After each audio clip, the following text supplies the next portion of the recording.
obviously, before the last two tip-ins, 92 points, 16-point fourth quarter before those two. They ended up with 20 there, and then obviously him going 1 for 10. And, the focal point obviously had been on a heater lately, and so we wanted to obviously pay him a little bit more attention. And when you got a special guy like Ime Thompson doing what he does, that's the result. When Draymond started doing what Draymond does, what did you like about Alperen's response? I mean, he handled it well. Didn't get baited into it, and then attacked aggressively offensively. So and stepped up on the defensive end. So we understand what it is. He was in foul trouble, and I think our guys were being aggressive going after him. And then he doesn't respond. And he takes a hit to the face and just continues to play. And liked our poise and composure overall, especially Alpy. You guys were toggling between the double big, between the small lineup with Jabari at center. Just what did you like about how you were able to kind of exploit the matchups that based on the lineups on the floor? Yeah, it gives us a ton of versatility to go both ways. We start with a neutral lineup, can have Bari at anywhere from the 3, 4, 5, and that gives us a switchable lineup. And then our bigs are doing what they do, which is being physical, pounding the glass, getting guys open. And so I love the versatility we have there. And based on who they had on the court, we felt we had some favorable things we could go to, and kind of exploited that. Ime, good to see you. Sorry. Good to see you, sir. Thank you, too, man. You guys have had a great year, but these last 17 games, you go 15-2. You beat OKC the way you did the other night. This is another statement game. Just how do you explain the late surge that's happening right now? Well, our guys understand what's at stake coming up. I think we've made a conscious effort to really lock in and focus on. Ever since 20, we knew it was tight, 20 games out, and especially the last 10. And then I would say minus Utah game, we know it's high caliber opponents that we're facing, and so want to be very sharp and deliberate about what we're doing going into the playoffs. We've thrown a little bit more at them as far as preparation, and our guys are handling it well. But understanding that this is a level it's going to get to. These are teams we're going to play against, and for our guys that have never been there, it was about playing great basketball heading into the end of the season, and we've upped our physicality.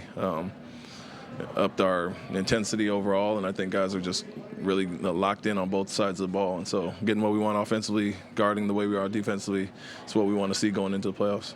And you touched on it with Draymond, but you've seen that before. You guys have had your battles before. What do you think he was trying to accomplish late second quarter? And did you like how everybody kind of stood firm with that intensity? But that's what he does, and I appreciate it. I don't mind it at all. And so I understand how he impacts his team, trying to get them going in his own way, and has made a hell of a career out of doing what he does, being the heart of that team, and bringing the fight when he doesn't see it out there. So. No knock on him for whatever. Like I said, some coaches might mind it. I like him, and I like what he brings to their team and what he does. And so you got to understand that.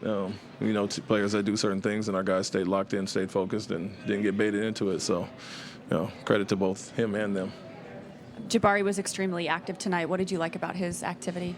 Yeah, he gave us a scoring punch, gave us a rebounding punch, very aggressive on both sides. But like I said, his versatility has been crucial for us since we got him back. We will downsize, we'll put him at the 5 and switch everything. He can play his normal 4 or the 3, and he's looked very comfortable out there, especially when we go to zone. We're kind of mega-sized out there, and so aggressive offensively, locking in on defense and giving us that versatility, he was huge for us.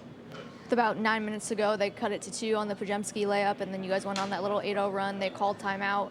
What did you say to your team during that timeout that allowed you guys to put the clamps on them and put the game away after that? Yeah, we were being a little sloppy, and we understand that they're 6th in the league in forcing turnovers and getting points off turnovers, and that's how they generate a lot of offense. And we did it on a few of those plays, turned the ball over, let them back in it, but understood if we got shots, made them work on the end, limit to 1 shot, we'd be in good shape. And we're really, obviously, getting out in transition. We had 20 in the first half to end up with 26 there. So that was a formula for us. Taking care of the ball was a big part. We did in the first half. Got a little sloppy in that stretch, but refocused and got back to doing what we were doing, guarding well, and scored, obviously, like you said, the 8-0 run.